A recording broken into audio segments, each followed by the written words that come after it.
Hello and welcome, everyone. Thank you so much for joining us today. So first of all, I'm Anja Skvortsova. I'm a director at Audeliss Executive Search, and we are dedicated to leveling the playing field for diverse executives in business. This event is also actually run in association with our sister organization Involve, which is our inclusion consulting firm, helping companies be more inclusive. And then, of course, we're joined by a global audience. And I think this topic is of workplace culture is what that certainly unites everyone. So before we get into the conversation, I'd just like to say that we have a Q&A section here in the chat box. So if you'd like to pop any questions in there, we have a Q&A towards the end of our session. But first and foremost, I'd like to welcome our guest and thank you so much for your time today. I'd like to welcome Bruce Daisley. Thank you so much. So Bruce is, I'm a personal fan of Bruce actually, and of your podcast, but Bruce is highly regarded as one of the most respected thought leaders on the subject of workplace culture and the future of work. And his book entitled The Joy of Work, or as it is known in the US, Eat, Sleep, Work, Repeat, was the Sunday Times #1 bestseller in business in the UK. Bruce has also been published in the Washington Post, the Harvard Business Review, Wall Street Journal, and the Guardian. And prior to that, he spent over a decade running Twitter and YouTube, which laterally became Google for Europe. And he left Twitter as one of the most senior leaders outside of the US. And in addition to that, he's got a #1 Apple Charts podcast, Eat, Sleep, Work, Repeat.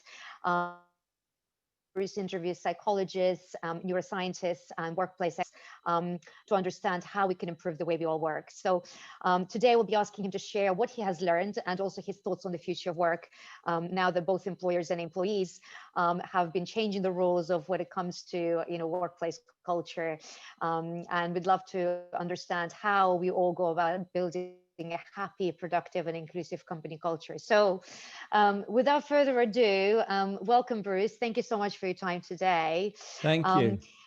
And I guess the first and foremost question that I'd like to ask is that I'm sure over the last few months you've observed a lot about what companies have been doing to adopt their workplace culture, to adjust to this kind of new normal that we are finding ourselves in. So can you tell me a little bit about what you feel companies have been doing over the past few months?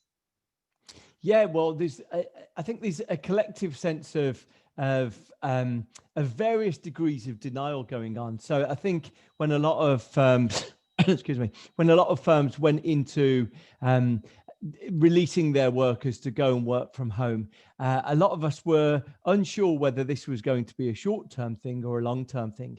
And I've reflected on those desk plants that a few of us used to have to brighten up our local surroundings, and just thinking of all those plants that have perished during the course of the year as we never returned to bestow our love upon them. And, or whether the food that we had secreted in our desks has paid the price for us being banished from our workplaces. But the really interesting thing is that the degree we've been able to foresee what's coming next. And I've been chatted to all manner of different organizations, but various things have indelibly stuck in my head. One organization told me just a month or so ago, a national newspaper in the UK, they told me, oh, as soon as we've got a vaccine, everyone's back to the office 5 days a week. In contrast, another national newspaper told me that they were, I think, recognizing what a lot of us have experienced. They said, we've been really surprised. We were previously publishing a national newspaper. We had 1,400 people coming into this building every day, and that they got the job done. Since lockdown, we've had 30 people coming in, and the product has been identical. And I think, but by those two businesses in the same sector, you can see one of the interesting challenges here, that effectively Some of us are determined to recreate and rebuild the past. And other businesses are maybe sort of counting their blessings that they've been presented with this opportunity to do things that are a touch more daring than they've ever done before. So, we're in various states of disbelief about what's gone on. I do think the fact that we're potentially going to be in a recession for the next 12 months, and who really can sort of determine what the economic outcome is going to be like.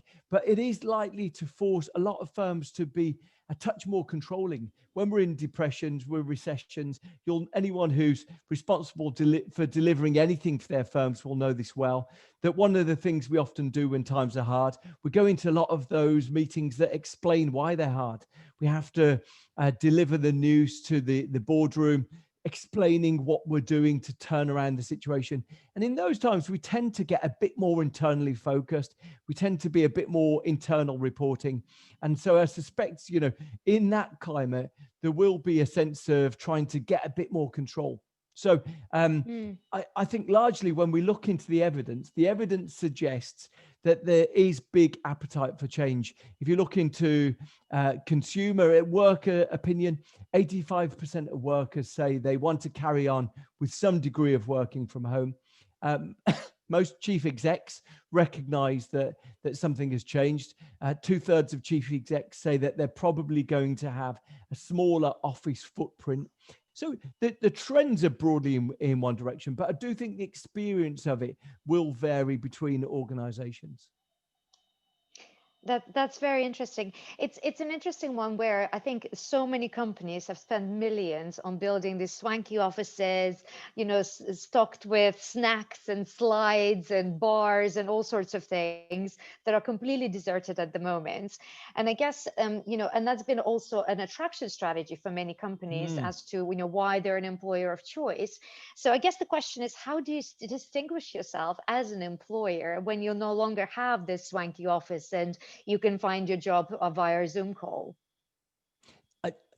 What a genius question, because I couldn't agree more. Firstly, I was someone who was always obsessed with workplace culture, and anyone who's done bar work or restaurant work, working their way through college, paying for things, knew that the moment you started a new job, you could sort of detect there was a mojo of some places that were just fun to work at, and there were other places that were a real burden to work at. So when I sort of reached the grown-up world of work and was able to do an office job, I was really intrigued that those things still seemed to be true.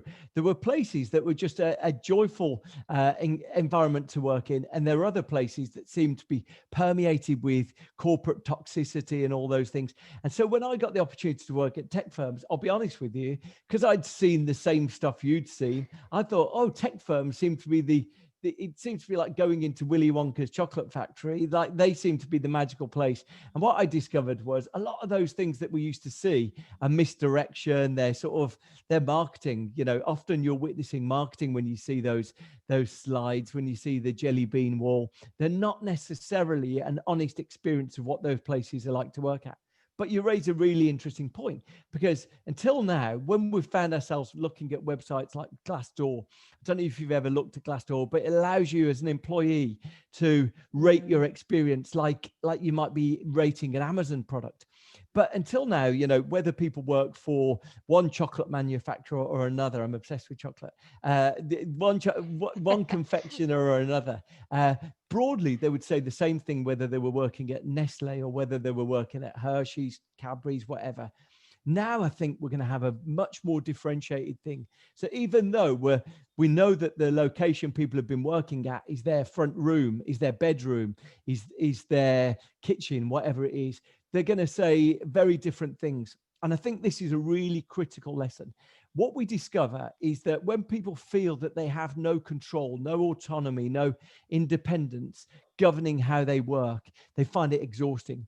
And so one person said to me, I remember about 2 months into this working from home experience, they said to me, my lived experience of work is that I log on for my first Zoom call at about 8:30 or 9 o'clock. And I finish my last one at about 7:30, 8 p.m. in the evening. And pretty much all I do all day is Zoom calls. And so it was that long day because of international time zones. Now, that person, for the way that they are going to experience that is it's exhausting. And what we discover is that as over time, we sort of entered into this originally thinking, well, it's quite an energizing experience. The sense of peril that we all had, it was like this very strange experience that most of us through March and April felt a sense of sort of personal risk to some extent. We were trying to come to terms with this strange project that we were in the middle of. A lot of us had stress dreams, but when we got through it, it felt like this sort of adrenalizing, if not energizing experience. As time's gone on, it's become quite monotonous. And as the nights have become darker, as the daylight's disappeared, the monotony and the difficulties of this have grown. I saw something that is really interesting. During the first part of lockdown, we witnessed that about 10% of people were saying that they felt that their mental health had taken a toll for the worse. And what I've witnessed is that while I've not been able to benchmark it, that number's been going up. More people have been saying they don't feel okay about this situation. And I think this is a really critical part of where we are, that the lived experience of this for everyone is very different. Now, look, you're very focused on making sure that we see all aspects of lived experience and that we're inclusive in the way that we do things. And, it's been, I think, having a perspective that the lived experience of this is not evenly distributed is a really important part of understanding that, we might have just about now found a space that we can work. I've put a desk in my bedroom. I've improved my lighting. I've made these things work. There's still a lot of people we dial into who, are in a shared apartment. They're struggling to get a strong enough Wi-Fi connection. I had a call with someone a couple of weeks ago whose boyfriend was sitting in the corner of the room while she was on the call to me. And of course, that's the challenge. Not everyone can be in a situation where they've been able to sort of see this through to the same luxurious experience. So I think it's very unevenly distributed.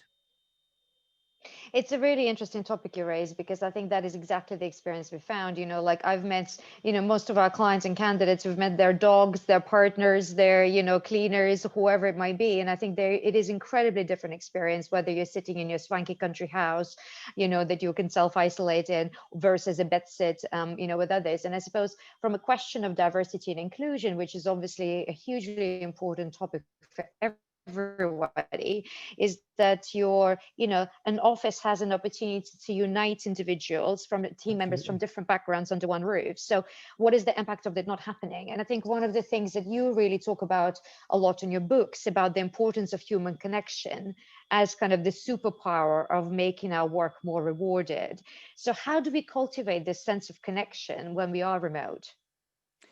Well, firstly, I just want to sort of double down on exactly what you said. I think one of the most imperiled things of the last 9 months is diversity and inclusion. Why? Because we're not seeing we're not seeing, and when we're not witnessing the people around us, it's very easy for them to drift out of mind. And one thing I chatted to one organization that told me something that I think holds true for a lot of us. They said, we feel that around the top table, around the C-suite, our connections with each other have improved. Exactly as you say, they've seen each other in loungewear. They've seen each other with, people now wandering into a room no longer has the same hilarious impact or the same disruptive impact. It's just become a fact of life. Hearing someone having to get up to go and answer the door to an Amazon delivery has now become something that we've learned to accommodate. It's standard. Yes. Down some of those barriers. But one of the things is it's broken down barriers amongst people at the same level. And so those things that used to be really helpful before, the conversation at the coffee machine, the sort of sense check that people got from waiting for the elevators in the building, meeting someone on the way into the building where you'd have one of those semi-awkward but semi-informative conversations about how it's going. Those things have all been deleted. And I saw one firm who said, the boss said something that I thought was really interesting. He said, I used to spend 2 days a week traveling to places to have very insubstantial meetings. He said, I've just filled a lot of that time with doing meetings with the most junior people in the company. But here's the critical thing, with doing it with about 3 or 4 of them at a time. Because I think what we make the mistake of doing is thinking, okay, I'm going to give some face time to the junior people in the business. But what we do is we create one of those big Zoom calls with 30, 40, 50, 60 people. And what we discover, one of the fundamental things about great workplace culture is this secret source of psychological safety. Psychological safety is a really interesting concept, coined really by a researcher 20 years ago, but really made famous by a Harvard researcher called Amy Edmondson. And psychological safety is our ability to speak candidly to each other without fear of judgment. The way that she describes it is that quite often, for fear of appearing ignorant, we don't ask questions. For fear of appearing obstructive, we don't raise concerns. Now, what you discover about psychological safety is that it's got very strong correlative evidence behind it. In fact, one of the best pieces of evidence is that Google set out about 5 years ago. They had a people analytics team, and they wanted to know what was the thing that characterized their best recruits. So they wanted 80,000 employees, 75,000 employees they had at a time. They wanted to know what characterized the best employees so they could hire for it. What they discovered was this people analytics team ran aground because they realized the best performance wasn't individual, it was team-based. It seemed like, weirdly, the best performing teams seemed to cluster together, and they couldn't quite understand. Surely this was a flaw in their recruitment. And they discovered that the best performing teams had psychological safety in their teams. So it's almost like an environment, a leadership environment fosters this, and it seems to create the best performance. What we discover about psychological safety is it doesn't scale. And so you'll know this. Let's nostalgically reflect on some great nights out we've had, where there's you and 2 friends, me and 2 friends, and we start getting into the juicy gossip detail of our lives. You go out with 15 friends and you're sitting around a table, the gossip isn't as good. The chat isn't as good. Why? Because like psychological safety, that sense of sort of inclusive trust sharing just doesn't work. So you transplant that to the boss dialing in to a call of 100 people, and immediately it's lost because no one wants to be the person who's asking an awkward question when there's a fear of judgment and consequence. So I think it's a really critical thing. Inclusiveness and diversity are one of the most imperiled things.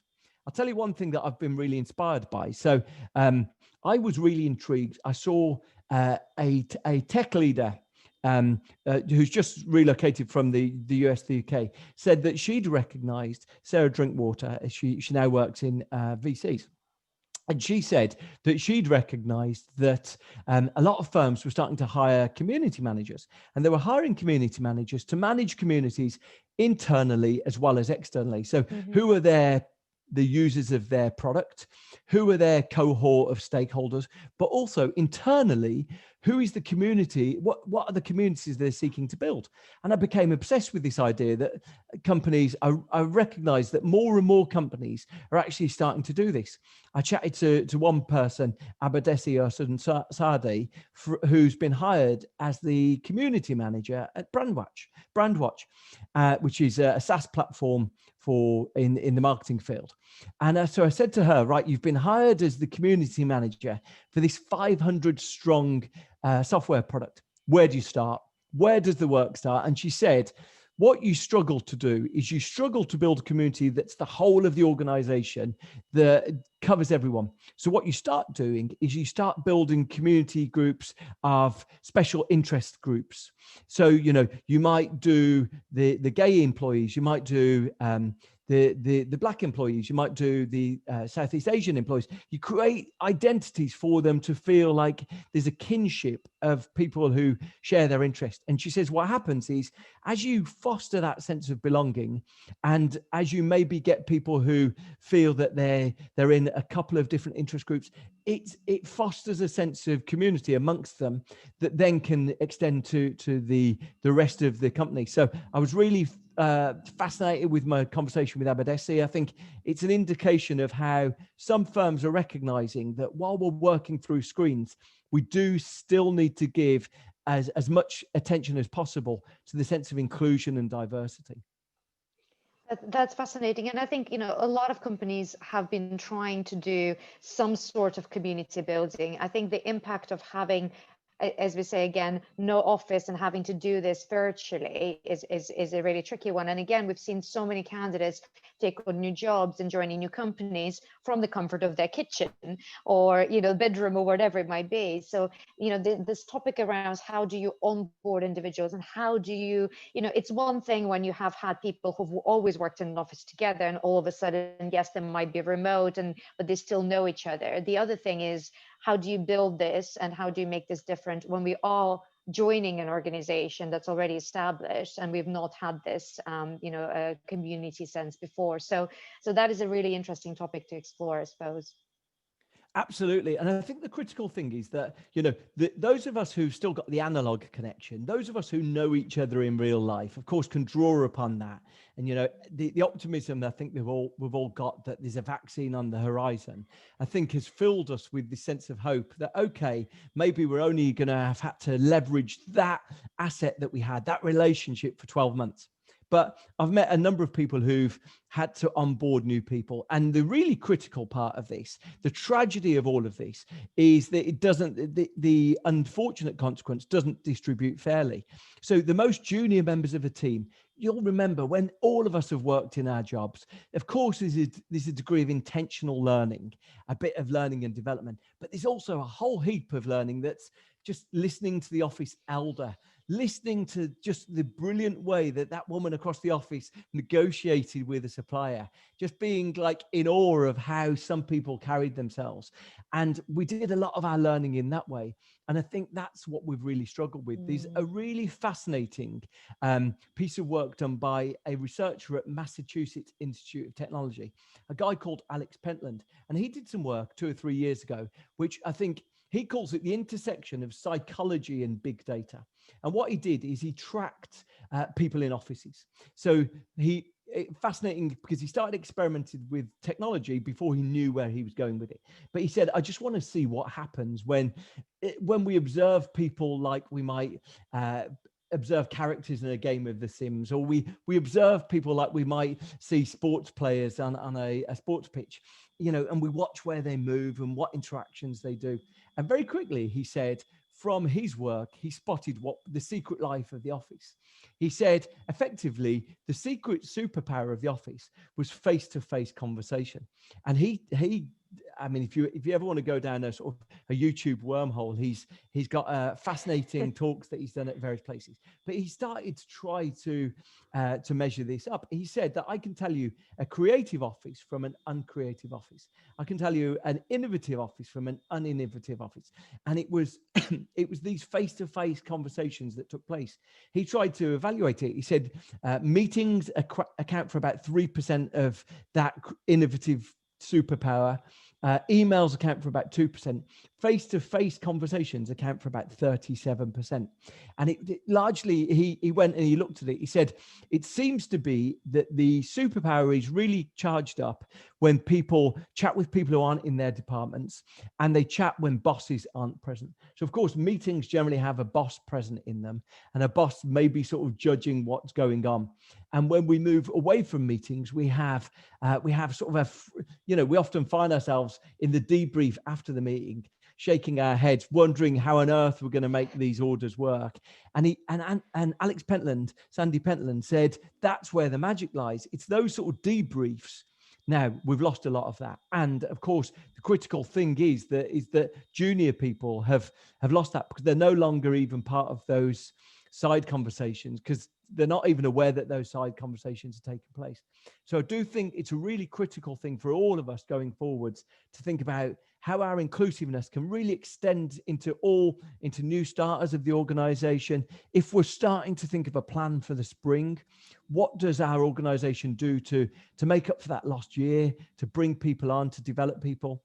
I'll tell you some strange thing I've been thinking about this week, which is I found myself, we're interacting through a screen. And here's what I'll tell you about 12 years working at YouTube and Twitter. The one thing we've learned about screens is that they're very good for when we greet someone through a screen, they're very good for building affinity. If you and I agree and we're tweeting, we very strongly feel an allegiance with each other. It's why meetup culture exists. People want to meet people who share their opinions. But the strange thing about screens is that when we don't share opinions, it builds an enmity that would never exist in real life. If you or I disagreed in a bar, in a pub, in a restaurant, we wouldn't feel the sense of hostility that we feel that we have when we meet through screens. And so I've been really interested how this is going to play out. When our first relationship is via screens, what will that mean for the way that different groups see their relationships, their identities intersecting? I think it's a really important consideration for all of us. What is going to be the impact of identity and the really important stuff that we're starting to recognize is a vital part of the way we express ourselves? What's going to be the impact of identity being at odds with each other and then combining that through screens? Because the lessons of certainly my experience of YouTube, of Twitter, is that that can be a very explosive combination if we don't pay due respect to it. That's fascinating. That's really interesting. Never thought about the interplay of, like, as you said, how you build affinity, but it's the opposite side of it. That's a very interesting one to see. So I guess there's so much talk now about this kind of hybrid model, or the alternative office working, etc., of a kind of return to work when we do come back to some sort of normality. How does this actually look like in practice? What is the long-term solution? I think the critical thing is that, I recognize in the data that there's a lot of evidence that suggests that we want our cake and we want to eat it. And so, a lot of us are saying we want to ensure that we carry on working from home or working from wherever we're working a little bit of the time. We're also missing our colleagues. And I think there's going to be a sort of a choice that a few firms make on this. Now, there's a number of solutions. A number of the remote only firms, they chose to say, let's untether people full stop. So organizations like Basecamp, like Automatic, they make WordPress. They've created organizations where they say you can work from wherever you want. And you can do it. The way that Automatic do it is that they say the old relationship used to be that we'd spend 11 months a year away from each other. 11 months a year working together in the office, and then 1 month a year on vacation away from each other. They say we're inverting that. You're going to spend 11 months a year wherever you want, but 1 month a year you're committed to being with your colleagues. And they do it 1 week a quarter. They have these sort of really energized, team cohesion focused events 1 week a quarter, compulsory. You have to turn up, put your dog sitter on call, make sure your granny's got a freezer full of meals. You need to make sure that you can meet up, and they get their energy from these really focused, intentional gatherings once a quarter.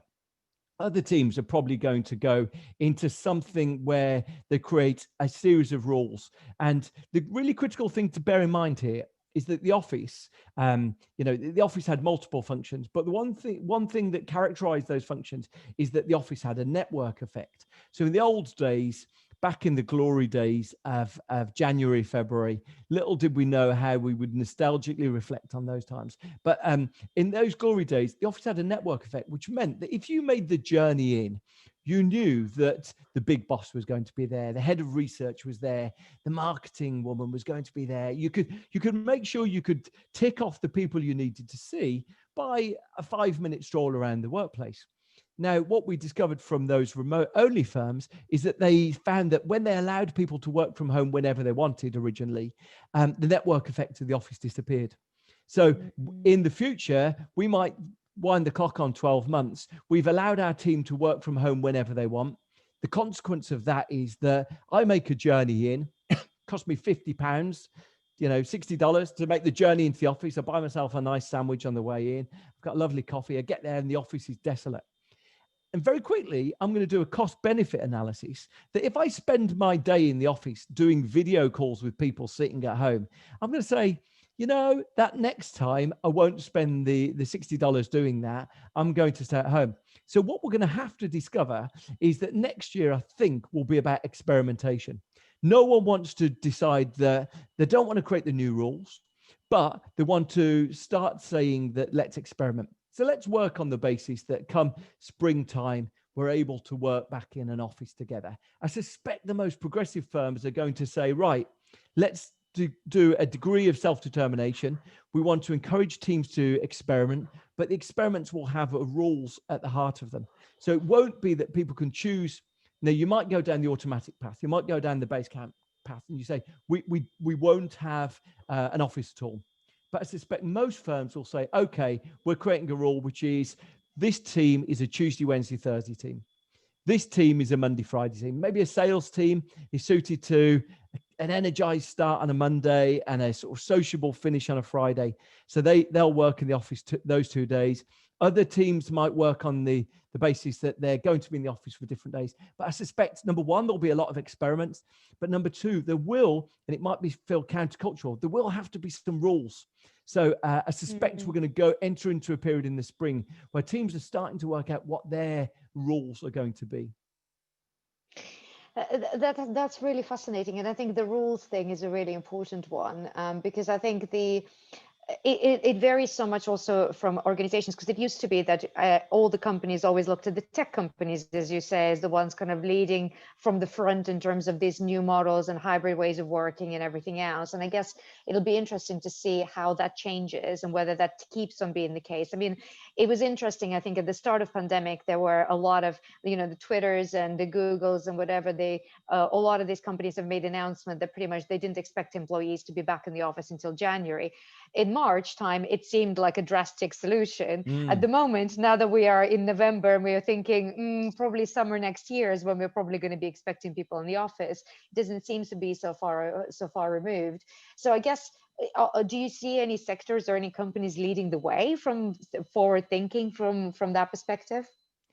What I would say is that it's an illustration of the people who got locked into a model of thinking, will we be back next week? Will we be back the week after? And sometimes, look, in all areas of business, when we get locked into this notion of dealing with short term and dealing with uncertainty in the short term, it can actually distract us from where we want to get to. And I think, it's really interesting that those firms set about doing that, because immediately what it frees them up from doing is spending any time trying to deal with that uncertainty management. Every employee was thinking, oh my goodness, do I want to get on public transport again if I'm surrounded with like a herd of infectious people? Do I really want to risk venturing out if I'm going to bring COVID back for granny? So I think, it sort of created this angst that was unnecessary. And what those firms who kicked the can down the road for 12 months did is they freed themselves up. Now, I think the critical thing is that a lot of us will be thinking then, so what does it look like? And I mentioned before, the office has got a few functions to it. Broadly, I think it's fair to say that the office has got 4 functions to it. It's really good for meeting people by appointment. It's really good for meeting people by accident. It's really good it's a workshop. If you've got anyone in your team who creates video or builds models or has to get research together, it's a really good workshop. And finally, it's a really good place to build team cohesion. And what we've learned about those things is that the first one, meeting people by appointment, whether it's internal people, external people, actually Teams Zoom isn't exactly the same, but it's a fair approximation. Some people have told me it's hard to read the room. Creative people have told me the reticence you get about a decision in a real room, you don't always detect on a video call. But it's an okay approximation. But I think what we've missed is meeting people by accident. And I've mentioned that sort of serendipity of those coffee machine chats. And the probably the critical part is that team cohesion, that sense of feeling together. And I wouldn't underestimate that even introverts amongst us do get some of our energy from being around other people. There is a critical human quality about wanting to feel connected to those around us. So I think, what the firms who kicked this down the road 12 months have done is they've now freed themselves up to start saying, what do we want the office to do? And rather than dealing with concerns and anxieties about the next few months, they've allowing themselves to have a conversation about, okay, So do we need a smaller office? Do we need it configured in a different way? Is it going to have more meeting spaces? And what do we do to prevent us going back to the old behaviors? Because if the new version is we all find ourselves becoming Tuesday, Wednesday, and Thursday people, and we go in, and then when we get to the office on Tuesday and Wednesday, we're sitting on Zoom calls with people. Very quickly, we're going to start saying, you know, I'm not sure this was as good as I remembered it being. You know, I've romanticized how good the office was, but if I'm just doing Zoom calls there, so it's going to beg the question, okay, well, what are we going to do on those days we're together? How are we going to make sure they feel different? And I think the more we can be having that thought process now, and maybe inviting our teams to contribute to that, what are the privileges that are forcing us not to see what our team can see here? I think, you know, the more we can make that discussion inclusive and involve everyone, the more we can probably make a very different version of work next year. Very interesting. And Bruce, do you know if there's been any research around, I guess, the level of employee engagement as a result of being working from home? So has there been Yes. studies around how engaged or disengaged employees have become? Yeah. Well, I mean, the evidence suggests that across every demographic, people report that the experience of work and their engagement has gone up. In fact, older workers report it's gone up more than younger workers. And I suspect that's largely because, you know, younger workers are maybe in shared accommodation, or they don't necessarily have the luxurious home offices of the sort of the more experienced people. But engagement overall has gone up. It's really interesting. I suspect, though, that, you know, over time that there has been a degree of us adapting to new scenarios, and probably us the thrill of adapting to something new, whether we feel excited or it's just dealing with the unusual. I think, you know, there probably has been something of that. More likely, I suspect we're going to see engagement becomes more difficult as this becomes very Groundhog Day. You know, this becomes like we're in a repetitive cycle, that we're seeing the same things out over and over again. I was really interested. I read this week a guide that's regarded as the Bible of computer games designers. Now, you might feel like it's a random thing, but the computer games designers have obviously got to deal with a pretty similar thing. People on their own, engaging with a screen. And so, you know, how do you get people to come back? You're not paying them to play this game. How do you get people to come back time and time again? And this Bible of computer game design, he talks about, look, the really critical things when it comes to computer game design is that boredom is the sign that you've lost. And you need the drug in computer games is constant learning. And I thought, wow, there's more than a little of a parallel about the experience of work. When we feel like we're not learning, we sort of have this dissonance, this disconnect. We feel an anxiety. We feel like a sense of, you know, if I'm not learning anything, maybe I should go somewhere else.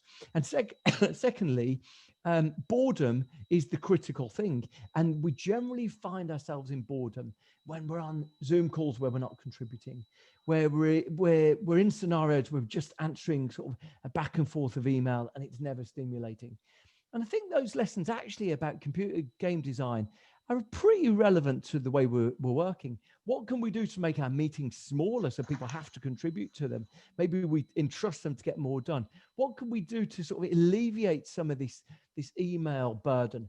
I think there is sort of some interesting lessons. You know, the really big opportunity, I think, for any of us, anyone who's part of this conversation today, is obviously interested in making a better version of work. And I think there's a real big opportunity for people to be thinking now, what do we want? What do we want our Glassdoor reviews? We talked about Glassdoor reviews. What do we want our reviews to say in 12 months' time? And what do we want them to say in 2 years' time? What do we want someone who works here to say, this is why I love this place? And I think, you know, that's the opportunity that's presenting itself to leaders right now. It's very, very interesting, and I think it'll be fascinating to see also how, I guess, the younger population that's not been in workplace before in the more traditional office sense, that have been onboarded throughout this period, are then feeling about the future of work, versus the, as you said, the kind of the older population that's been out and have been more used to the traditional office culture, and how they perceive what that looks like, and how that impacts the future of work. One of the things we did touch upon is this kind of relentlessness of being on Zoom calls. You have no longer have the commute to the office, or sometimes your commute is literally down the stairs, or from one room to the other. And I suppose there's a real sense of the fact that we have a bit of a groundhog day in and day out. We're getting up, we're sitting in front of a screen, and I guess how do you avoid burnout? I mean, that's one of the topics that you really study a lot, and again, you're fascinated with. So I guess how can we avoid personal burnout, and also more importantly, how does the company as an employer, how do you engage with your employees to encourage them not to get personal burnout as well? Absolutely. Just before I answer that, I'll say that, look, I'm going to, there's so many amazing questions. And Suki said there, I'll answer all of these questions afterwards. And, if you've got anything that you want to, feel free to connect on LinkedIn if I don't answer it here. Absolutely. Burnout is a really critical one. There was a wonderful article published in BuzzFeed at the start of last year, and it said, are millennials the burnout generation? And you might feel that, if you're not a millennial yourself, you might feel that is an unfair characterization. But the writer of it, Anne Helen Peterson, said that effectively, we've been, the millennial generation were so incentivized through their education, through their early work, to believe that they needed to be working all of the time to succeed.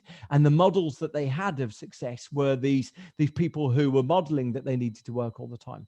And so as a consequence of that, she felt, from a personal point of view, she was really intrigued why she never had the energy to do household chores, responsibilities, post a bill, like do something that she was responsible for. And she actually started thinking, is there such thing as errand paralysis? That and she discovered it's burnout.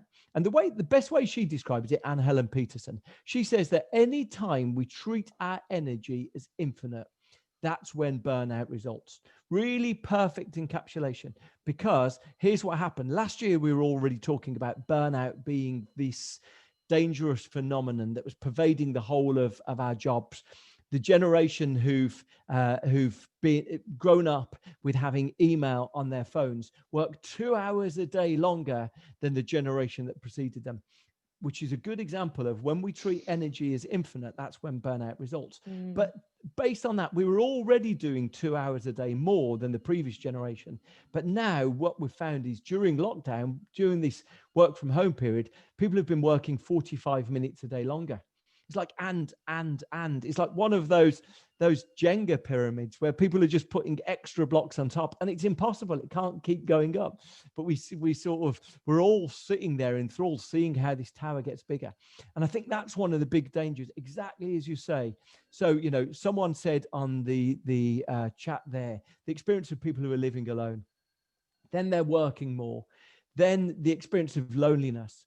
And all of these things in aggregate create something really dangerous, which is people feeling overwhelmed and isolated. And of course, that sense of disconnection combined with the sense of being overwhelmed is a really dangerous combination. And it's why for all of the euphoria that some people can have about the freedom that remote working, distributed working brings, I think it's really critical that we shouldn't necessarily look at what the majority in each statistic looks like. 85% of people are really thrilled about this. Okay, what's happening in the 15? What's happening in the 15% there? Because probably there's a story in that. And so I think, it's really critical that we probably dwell in what are the stories of these minority, of these statistics, because they'll tell us something in the spirit of being inclusive. They'll tell us something about these people who are being, having a worse experience. So, I think we're in, of course, it's a fascinating time for anyone who wants to create a better working environment, but we just need to be mindful that it's not distributed evenly. Yeah, and absolutely. And I think the key thing is it's also thinking about what responsibility do the employers have to tell their employees, by the way, it's okay not to Mm. be answering emails or doing Zoom calls or whatever at certain points in time of the day, because otherwise I think that is a danger. And I think as leaders, if the leadership are the ones that are constantly doing this and you're kind of sending the outward information and expecting the returns at the same time, that's what's pushing the balance, I suppose, from that perspective as well. So that's very interesting. So I guess the question really is, having seen everything that you've seen over the last few months and previous years, I guess what do you think are, I guess, the key aspects about creating a unique engagement and culture of an office environment without a physical office? Yeah, I think the organizations that seem to be doing this well are the ones who think, how can we transfer as much autonomy to people as possible? None of us ever sat there when we used to look at those people with their MacBooks working in coffee shops. None of us used to look at those people and think, where's their motivation coming from? Why? Because they were generally, there were people working for themselves who had the motivation to get in and answer their emails and do things and create. Motivation generally comes from when we feel like we've got some autonomy to have an impact. In every organization, it tends to be a reflection of that. I've been really interested this year in the story of resilience. And resilience is this interesting thing, that resilience in so many ways can be something that's tossed at people as a demand of what they need to do. And what you generally discover with resilience is that I was in Lebanon. I was in Lebanon where there was that colossal explosion that you might have witnessed on your social media feeds in the summer. And there was something that someone said in the press the next day. So the BBC reported the Lebanese are incredibly resilient people. And the next day, someone reported, we're fed up with being your resilient people. We just want to be spared this injustice. And there was a really interesting article in the New York Times that said, effectively, the people who are asked to be resilient are generally the people who have had bad water in Flint, or the people that injustice has happened to. And we look at them and say, but they're resilient. And what you discover about the strength of character that we generally have, that people who prevail are not people who've got this magical quality of resilience, but people who feel support in their community, feel connected, feel proud of their own identity. There seems to be something that is a collective response, not an individual response. But, the danger, of course, of all of this is that what we find is that people toss that as an instruction to people who are the victims of situations. They need to be more resilient. Why aren't they more resilient? So I think really critical for us right now is to lead with empathy, to lead with understanding, for us to think about this extraordinary transformation that we've seen, see the opportunity in it, but also make sure that we can bring the benefits evenly. Fantastic. Bruce, we've been getting so many questions and we've been asking some of them kind of throughout the conversation today. But one of the questions that was really interesting, it comes from Ranjit Gokar, and is about how does the concept of corporate power change in a Zoom environment without kind of having the big corner office? Yeah, well, corporate power in sort of organizational okay, I get you, sort of status power. Yeah, well, look, I suspect most organizations aren't going to completely rid themselves of offices. But what we do know is that one of the challenges, I was on a session with a business school at the start of lockdown. And it was really interesting because obviously the cohort of people who pay for themselves to go to business school. So these were executive education courses, people in that generally, on their way, high flyers in organizations, probably in their 30s, 40s, 50s. And so it was a group of these people. I was sort of watching it play out. And the woman leading it said, well, I think we've all got our home office sorted by now. And I thought, wow, that's it's such a misunderstanding of what a lot of people are experiencing. And I think, so the corner office to some extent has been transplanted. My previous call with someone today, the guy had a crackling fire and a grand piano behind him. And I thought, well, you've never had a more visible image of corporate power than that. It looks like it was a scene from a Christmas video, but, so corporate power is being projected in different ways. But it's a fair point. You know, the trappings of corporate power we've previously had, obviously they've been transferred in different ways. Yeah, it'll be interesting to see if any of those big swanky offices that a lot of companies have invested into, now that they are vacant, what happens to this real estate? Are we going to be reinvesting that real estate money into building people's, home offices instead? Have you Well, yeah, seen any of that being done so far? it's really interesting, right? Because here's like, I mean, if you're fascinated with societal things, the high street, the sort of retail sector has been as decimated as we've witnessed when 10% of retail went online. It's now sort of 20% in 25% in the UK, 20% in the US.